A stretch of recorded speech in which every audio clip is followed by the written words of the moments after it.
aktres at beauty queen na si Priscilla Mireles, natanong kung may third party ba sa relasyon nila ng aktor na si John Estrada.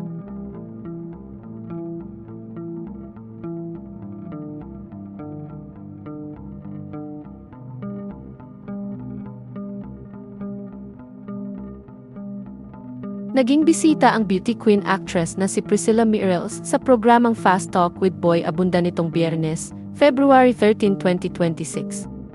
Doon ay ibinunyag niyang diborsyada na siya ay napawalang bisa na ang kasal nila ng aktor na si John Estrada. Tinanong ni Boy Abunda si Priscilla sa naturang programa kung ano ang naging reaksyon ni John nang sabihin niya sa aktor na gusto na niyang makipaghiwalay. Inamin ng aktres na hindi masaya ang aktor nang sabihin niya iyon at tinanong siya nito kung bakit daw niya ginawa iyon. Dagdag pa niya, sinabi niya sa aktor ay hindi na raw niya nakikita ang sarili na magkasama silang dalawa. Sa tingin niya iwala ng dahilan para manatili silang kasal kung hindi niya nakikita ang sarili bilang partner at kompanyo nito. At hindi na raw niya nakikita ang future na kasama ito.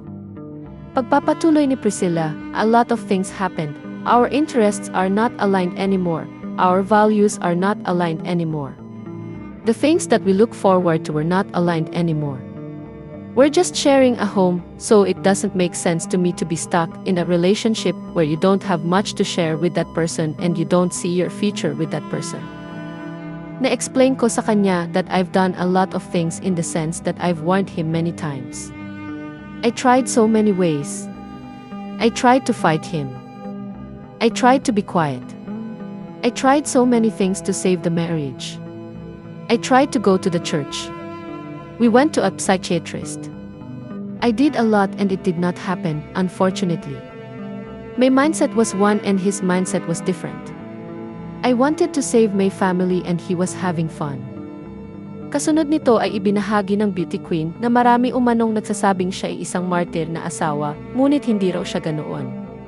Ayon sa kanya, lumalaban lang daw siya para sa kanyang pamilya at karapatan niya iyon. Ngunit sinabi rin ng aktres na dumating sa punto na wala na siyang maibigay dahil naubos na siya at napagtanto niyang kailangan niya nang umalis sa sitwasyong iyon para sa ikabubuti niya.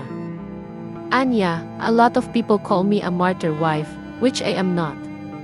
It's just I'm fighting for my family and karapatan ko yun. I was fighting for myself and my daughter. But it came to a point that there is not much that you can give because naubos ka na.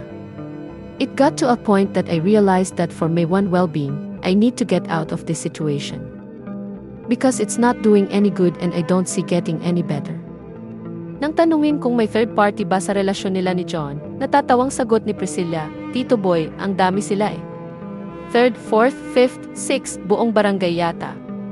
Ibinahagi rin ng beauty queen ang pag-uusap nila ng aktor bago sila nagpakasal noong February 2011. Anya, we had a conversation, we promised each other certain things.